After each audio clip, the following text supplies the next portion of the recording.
كلوا واشربوا هنيئا بما أسلفتم في الأيام الخالية.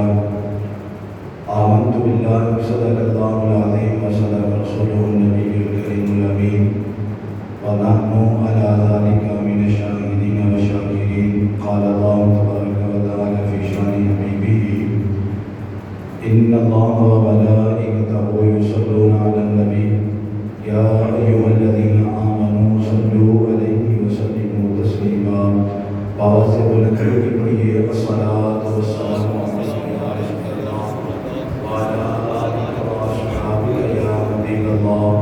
الصلاة والسلام عليك يا نبي الله وعلى آلك وأصحابك يا نور الله. اللہ رب العزت کے فضل اور کرم سے ماہ رمضان کا یہ پہلا جمعہ ہم ادا کرنے کے لیے حاضر ہیں. اللہ کرے کہ ہمارا یہ جمعہ ہمارا پڑھنا اللہ اپنی بلند بانوں میں قبول و منظور فرمائے اور پورا ماہ رمضان کے جمعے ہمیں ادا کرنے کی توفیق نصیب فرمائے.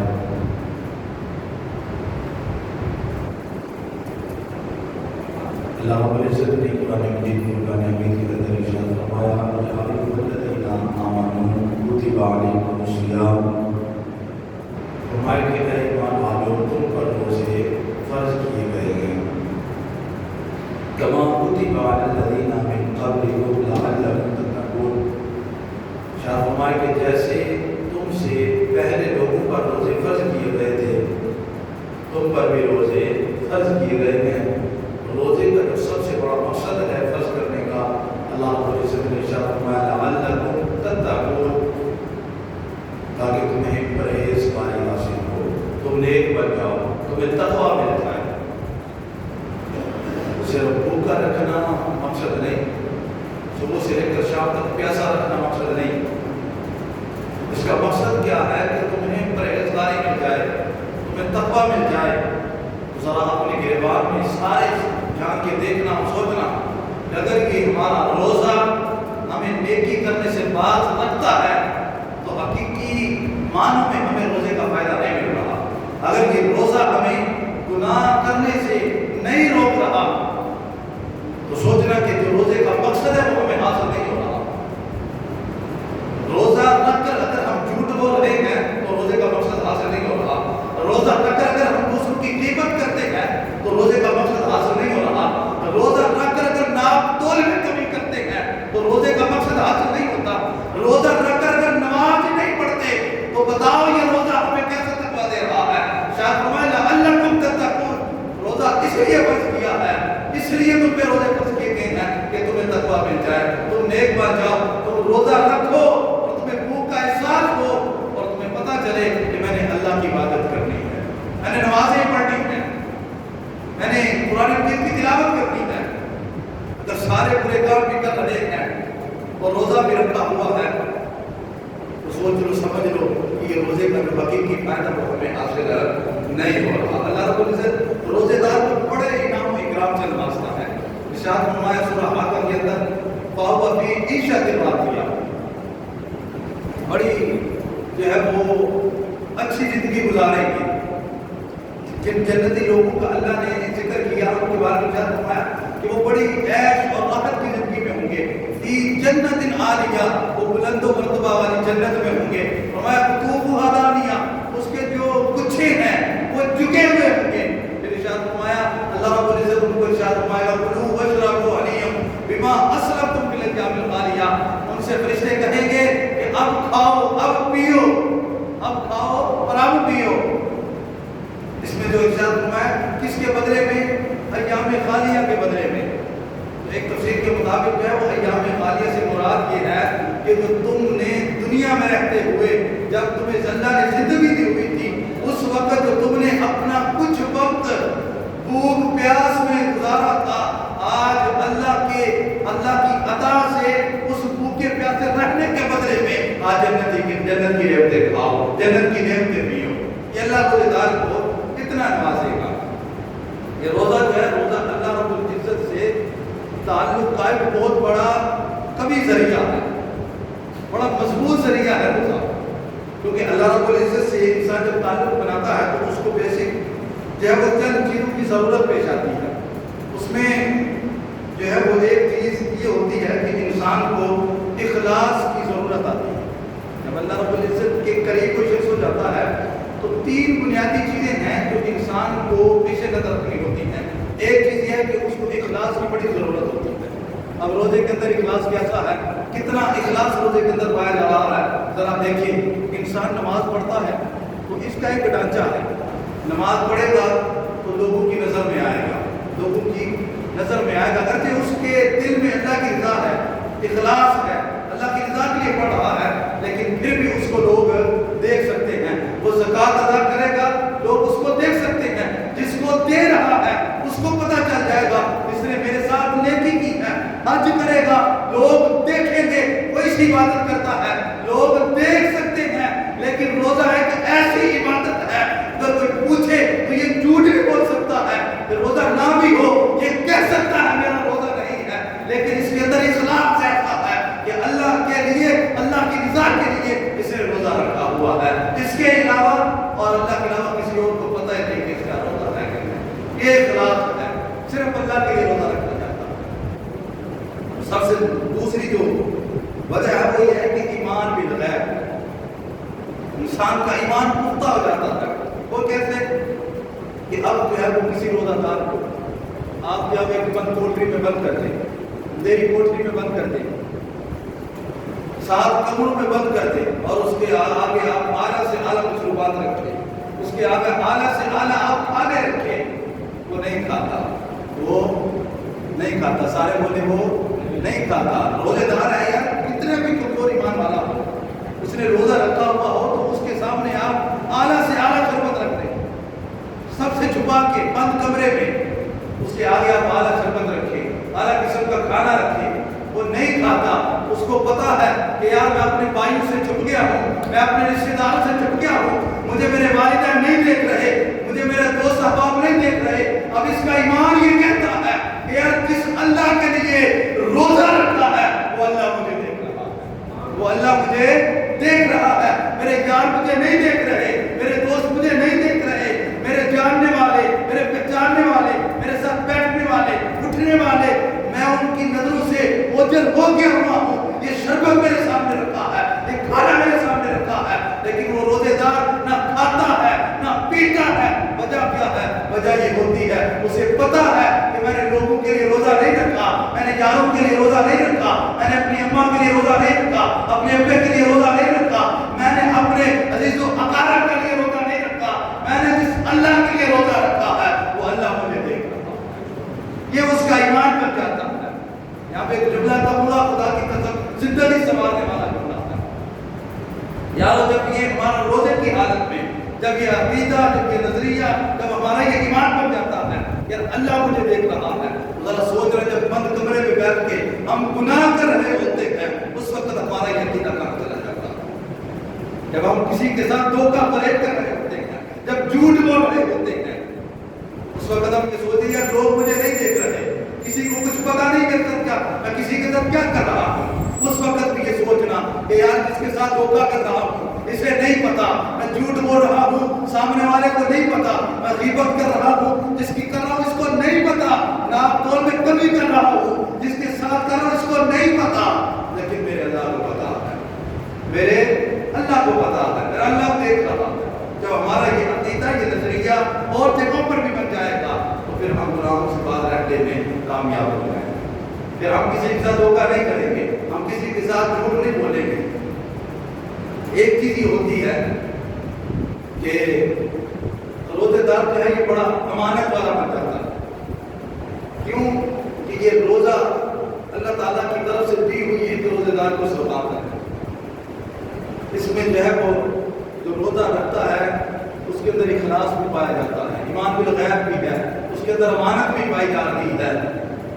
اس لیے جو ہے یہ جب یہ ساری چیزیں روزے کے اندر پائی جاتی ہیں تو پھر اللہ رب العزت کے قریب ہونے کے لیے روزہ ایک بہترین ذریعہ, روزہ ایک بہترین ذریعہ ہے قرب الہی کا. کسی کو باندھا ہوا تو نہیں تھا نا کہ روزہ رکھو, کسی نے جھگڑا ہوا تو نہیں, ڈنڈے کے زور پہ تو روزہ نہیں رکھوایا نا. یہ اللہ کی طرف سے جو اس کے پاس امانت ہے, چاہتا تو اس میں خیانت کر سکتا تھا، کچھ کھا بھی سکتا تھا، لیکن یہ نہیں کھاتا، نہیں پیتا۔ ایک وجہ یہ ہے کہ یہ امانت میں خیانت نہیں کرتا۔ اللہ نے مجھے کی امانت دی ہے، میں نے اس میں خیانت نہیں کرنی۔ اس لیے نبی اکرم صلی اللہ علیہ وسلم نے ارشاد فرمایا للصائم فرحتان، روزے دار کے لیے دو خوشیاں ہیں۔ کتنی خوشیاں ہیں؟ دو۔ یہ سارے بولے کتنی خوشیاں ہیں؟ للصائم فرحتان، ارشاد فرمایا کہ روزے دار کے لیے دو خوشیاں ہیں، فرحۃ عند فطرہ وفرحۃ عند لقاء ربہ۔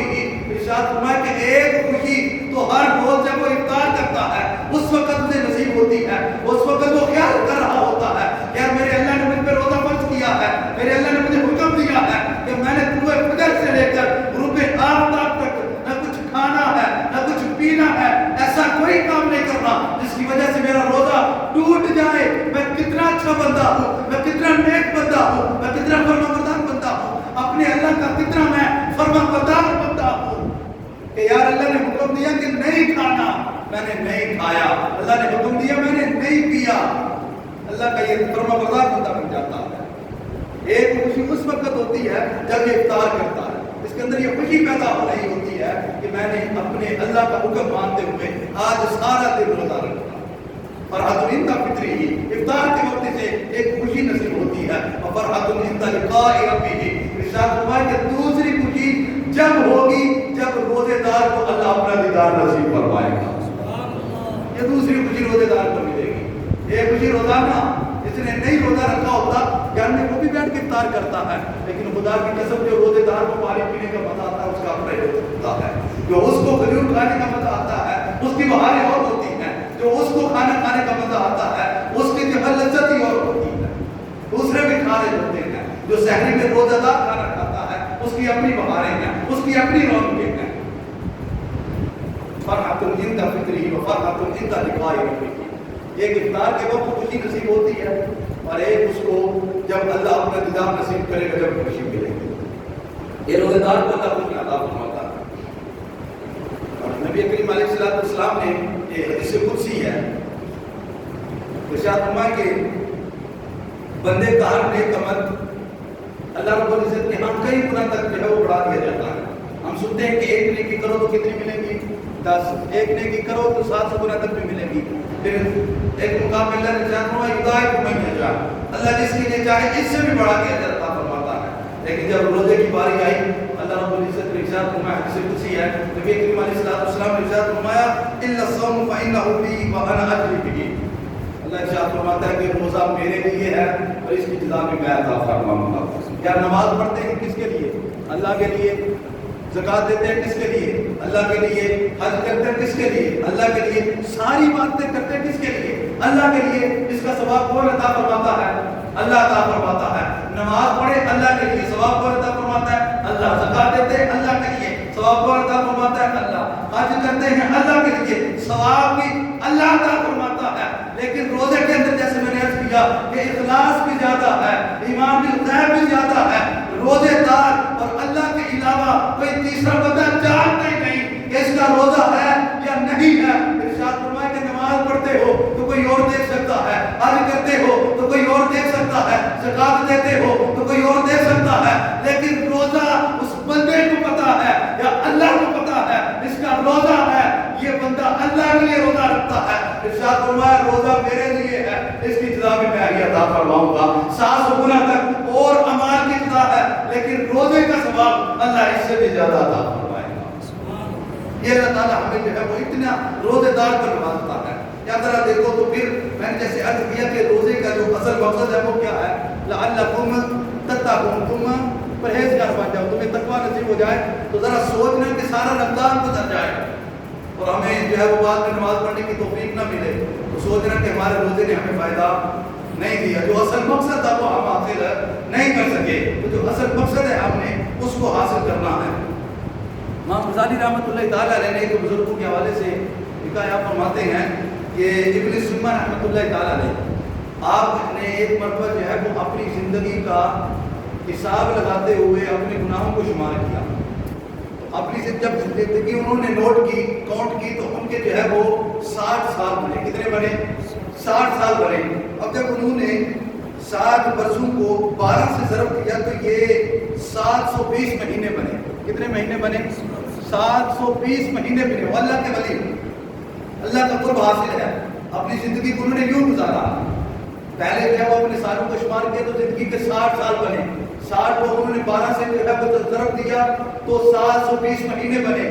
جب 720 مہینوں کو انہوں نے 30 سے ملٹیپلائی کیا تو جو ہے وہ 21,600 دن بن جاتے ہیں. اب وہ کہتے ہیں بزرگ اللہ کے ولی اپنے آپ کو مخاطب کر کے کہتے ہیں کہ اگر تو نے روزانہ ایک گناہ کیا ہو، روزانہ ایک گناہ بھی کیا ہو تو 21,600 تیرے گناہ ہیں. 21,600 گناہ تیرے نامہ اعمال میں درج ہو چکے ہیں. پھر خود ہی کہتے ہیں تو کوئی ایسا دن بھی گزرا ہوگا کہ تو نے ایک دن میں ہزاروں گناہ بھی کیے ہوں گے. جب اتنا کہتے ہیں تو اللہ کا خوف دل میں اور آ جاتا ہے اور بے ہوش ہو کر زمین پہ گر جاتے ہیں. جب لوگوں نے دیکھا تو اللہ کے خوف سے ان کی روح قبض ہو چکی.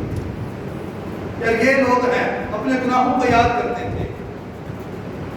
اللہ ہمیں بھی توفیق دے ہم بھی کبھی جو ہے وہ رات میں بیٹھیں اور سوچیں کہ یار یہ رمضان کا مہینہ بھی اس میں بعد نہیں آ رہے، اس میں ہم عبادت نہیں کر رہے، اس میں ہم قرآن کی تلاوت نہیں کرتے. تراویح ہے تو وہ پہلے ہی بڑی کم پڑھتے تھے اور آج کل تو ویسے ہی ہمیں چھوٹ ملی ہوئی ہے. یار یہ موقع ملا اپنے گھروں کو آباد کرو. اگر مسجد میں نہیں آ سکتے نا آپ لوگ تو گھر میں بیٹھ کے گھر میں تراویح پڑھ لو، گھر میں قرآن کی تلاوت کر لو. اللہ اس کا صلہ عطا فرمائے گا. اس طرح جو ہے وہ ایک بزرگ تھے حسن بصری رحمۃ اللہ تعالیٰ علیہ، اولیاء کی فہرست میں ان کا بڑا نام ہے. آپ جو ہے وہ ان سے 55 میں گناہ ہو گیا اور پھر جب بھی یہ نیا سوٹ بنواتے، نیا سوٹ سلواتے تو اس کے گریبان کے وہ گناہ دکھوا دیا کرتے تھے، وہ گناہ درج کر دیا کرتے تھے اور اکثر اس کو دیکھتے اور یاد کیا کرتے تھے، روتے تھے کہ مجھ سے یہ ایک گناہ سرزد ہو گیا ہوا. یار ہم تو کتنے گناہ کرتے ہیں. رمضان کے علاوہ کیا رمضان میں ہم بات نہیں کرتے. ٹائم پاس کرنے کے لیے وہ موبائل نکالیں گے، وہ فیس بک تو وہ یوٹیوب تو کیا کچھ ہم نہیں کرتے. غلط ویڈیوز دیکھ رہے ہوتے ہیں، گانے والے سن رہے ٹائم پاس کرنے کے لیے کہ ٹائم پاس کیسے کریں. یا تو کام کرنے والے تھے وہ سوچے وہ کر لیا، ایک قرآن پاک ہم نے ختم کرنا تھا کر لیا. ہم تراویح مکمل پڑھتے ہیں، ہم جو ہے وہ دیگر نوافل پڑھ رہے ہیں. اگر یہ سارے کام نہیں کیے نا تو یار پہلے یہ کام کر لو، اگر ٹائم بچ جائے تو پھر جو ہے وہ کوئی اور کام کر لینا.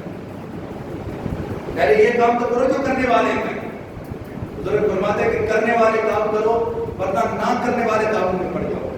تو جو کرنے والے کام ہمیں وہی کرنے چاہیے ورنہ ہم بھی نہ کرنے والے کاموں میں پڑ جائیں گے. ایک جو ہے وہ اللہ کے ولی تھے حضرت سیدنا حاتم اسم رحمۃ اللہ تعالیٰ علیہ. بڑا پیارا واقعہ ہے، سنیے گا. ہم بھی دعوتوں پہ جاتے ہیں، اللہ کو حساب سامنے دینا ہے کیا کچھ کر رہے ہیں. حضرت سیدنا حاتم اسم رحمۃ اللہ تعالیٰ علیہ ایک جو ہے وہ ان کی بات میں ایک بڑا مالدار شخص آتا ہے، آ کے کہتا ہے کہ حضرت میں نے آپ کی دعوت کرنی ہے تو بھی میرے ہاں چلے. تو حضرت حاتم اسم رحمۃ اللہ تعالیٰ علیہ کہتے ہیں کہ میں چلوں گا مگر میری 3 شرطیں ہیں. کتنی شرطیں ہیں؟ 3. سارے بولے کتنی شرطیں ہیں؟ 3 شرطیں ہیں. اگر تم میری 3 شرطیں مان لو گے تو میں تمہارے ہاں دعوت کھانے کے لیے تیار ہوں. اب جو ہے وہ انہوں نے کہا کہ میری پہلی شرط یہ ہے کہ میں جہاں چاہوں گا بیٹھوں گا. آپ کیا جب میں آؤں گا تو جہاں چاہوں گا وہاں بیٹھوں گا. پہلی شرط ہے کہ جہاں چاہوں گا بیٹھوں گا. میری دوسری شرط یہ ہے کہ میرا جو دل کرے گا میں وہ کھاؤں گا.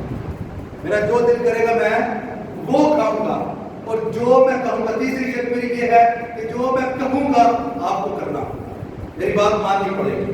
مالدار شخص تھا، اس نے کہا کہ حضرت مجھے دل و جان سے آپ کی یہ شرائط قبول ہے. میرے جو ہے وہ غریب خانے میں تشریف لے آئے، آپ کی نوازش ہوگی، بڑی کرم نوازی ہوگی اگر آپ میرے دعوت کو قبول فرما لیں. آپ کی 3 شرطیں تینوں قبول کرتا. اب بڑے سارے لوگوں کا مجمع تھا، اللہ کے ولی کی زیارت کرنی تھی. سارے وہاں پہلے سے بیٹھے ہوئے ہیں، بہترین کھانوں کا انتظام ہے، بہترین اعلیٰ سے اعلیٰ کھانے کا انتظام کیا گیا ہے. بڑا مالدار شخص تھا. جب حضرت حاتم اسم رحمۃ اللہ تعالیٰ نے آپ آتے ہیں تو لوگ پہلے سے وہاں موجود تھے. جہاں لوگوں نے جوتیاں اتاری ہوتی ہیں اللہ کا بندہ وہاں بیٹھ جاتا ہے، لوگوں کی جوتی پہ بیٹھ جاتا ہے. وہ مالدار شخص حضرت گستاخی باپ حضرت اٹھے اندر آ جائیں، آپ کے لیے تو ساری محفل کا انتظام کیا گیا ہے، آپ کے لیے مجمع سجایا گیا ہے، آپ کے لیے اتنے کھانوں کا انتظام کیا ہے. حضرت اٹھے اندر آ جائے. وہ بزرگ کہنے لگے میری شرط تھی